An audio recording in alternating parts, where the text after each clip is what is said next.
بسم الله الرحمن الرحيم. اللهم صل وسلم وبارك على سيدنا محمد وعلى اله وصحبه اجمعين. ازيكم حبايبي، عاملين ايه؟ طبعا انتوا عارفين انني موجوده لسه في المنصوره، وطبعا النهارده هناكل احلى حله محشي من ايد ام محمد اختي الكبيره. هتعمل لنا حله محشي، كل اللي في المنصوره عارفين ايه هو المحشي ده وايه هو اللي احنا بنعمله ده. كده النهارده عندنا حطت شويه ميه يسخنوا على النار، يا دوب تبقى سخنه بس، ونزلت السلق فيها. هنعمل النهارده حله محشي سلق تحفه، هتعجبكم قوي قوي. كل اللي بيحب السلق عارف انا بتكلم عن ايه. طبعا اللي في القاهره عندي عارفين ان السلق ده اللي بنحمره مع الكزبره للقلقاس. خلاص يا بتاع البطاطا، كده هنحط كده في الميه السخنه السلق وتطلعيه على طول على ميه بارده عشان الورقه ما تمسكش ببعضها، وانت بتحشي تعرفي ايه تشيليها من فوق التانية. يا دوب الميه تدفى بس، وبتطلعي منها يدبل بس، ياخد دبلان بسيط كده. وهنا كانت عملت الصلصه كده زي ما انتم شايفين، بنسبك الصلصه لوحدها، وبعد كده بنعمل مرتة المحشي عادي. مرتة المحشي دي معروفه عندنا ان احنا بنعمل المرتة بعد ما نسبك القوطه كويس قوي. هو ده السلق يا حبايبي، بنجايبينه كده لسه جاي، الحاج جايبه ابو محمد جايبه من الغيط لسه طازه، ما ينفعش تحشيه الا لما تنزليه في ميه دافيه عشان بيبقى هو لسه صابح كده ومندي فيتقطم منك. محشي سلق، السلق كله عارفينه طبعا. السلق اللي احنا بنحطه للقلقاس عندنا ام محمد، انا كنت بره صورت لكم وهي بتعمل الصلصه وهي بتسلق السلق، صح؟ سلقت السلق في ميه سخنه وحطيته وصفراه زي ما انتم شايفين كده. السلق ده الجماعه اللي عندنا في الريف اللي يعرفوا المحشي السلق ده وجماله، جربيه كده. زبده احسن من ورق الخس واحسن من ورق العنب كمان، بيبقى زبده قوي، بيبقى سايح كده في المحشي. احنا عملنا خلطه المحشي بتاعنا العاديه، فرمنا بصل وتبلناها بالتوابل بتاعتك، وحطيتي عليها الخضره والزيت وحته توم مفروم ودعكناها كويس قوي. وكده انا عملنا كده الصلصه بتاعتنا اهي، وعملنا الخلطه بتاعت المحشي.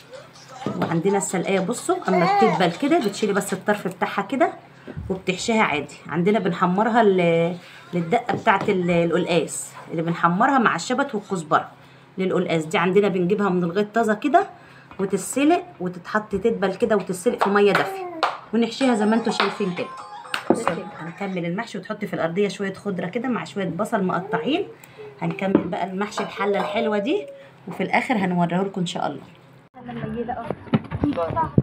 اسكتوا عشان انا شغال. اتكلمت على انا شغال. تجيبي رجليا يا دوب. لا شوفي لها الحله كده اهو. محمد النهارده بتسوي لنا، بنات لنا كانون مخصوص. احنا نفسنا ناكله صراحه، نفسنا ناكله على الكانون صراحه. انا نفسي. بصوا بقى جبت لكم حاجات، فكرني بالزمن الجميل حاجات الريف وجمال الريف وقعده الريف. بس الالهه يا رب. خالته افتح الحلقه اهي يا حبيبتي، افتحي الحله بتاعت اللي حشيناها بقى، وقلنا ايه نبني كانون احنا على السطوح دلوقتي. وبنات لنا كانون خديه اهو، كسرت لك اهو حطبه. ده عيدان الحطب بتاع القطن اللي ما يعرفهاش، دي عيدان الحطب بتاع القطن. عندنا كان فلاحين بنولع بها الفرن.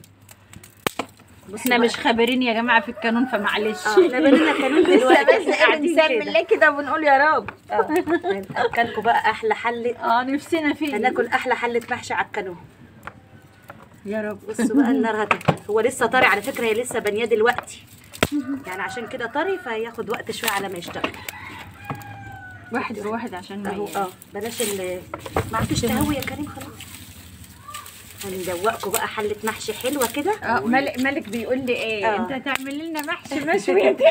محشي مشوي احنا كنا زمان بنعمله على الكانون يا جماعه، بس احنا ايه اللي بقى في القاهره والبوتاجازات والحاجات دي، وانا عندي طبعا في القاهره مفيش كانون، فقلنا نجرب الكانون النهارده وهندوق احلى حله محشي اهو. خلي النار لبره كده. ايوه كده هولع. احنا كنا بنعرف نقعد قدامه ونعمل نطبخ عليه. بصوا بقى اكشفي لها الحله بقى، توريها كمان كده على ما تغلي. ده بقى لو كان مقفول بصوا بقى على ما تغلي كده بقى، لو كان مقفول كان احسن. ايه رايك يا وهتشتغل كده بقى وهنسويها محشي. انا بصور، خلي بالك. محشي يا كانت مش عارفه هو ايه. يلا بتقول محشي. هخلوا لك شويه تصوري حاجه ثانيه. محشي اخضر يما. صحي كده تاني. المحشي الاخضر. هاتي الحله وهي بتغلي يا شيخ. وما هاتي الغليان ده، قربي من الحله. جايباه وانا هنا والله. طب يلا يما لازم الحله بتغلي. اعملي بقى، خلي النار لبره شويه يما عشان تغلي. كده حبايبي يكون خلصنا الفيديو بتاعنا النهاردة، وعملنا اجمل حلة محشي سلق على الكانون، وكمان عملنا فراخ معاها، وكمان غرفنا كل الاطباق الحلوة دي كده عشان خلاص هنتغدى. واقفين ورايا يلا جعانين يلا خلصي. وبكده النهاردة يكون خلصنا. جربوا الطريقة دي في المحشي يعجبكم قوي، وسلام.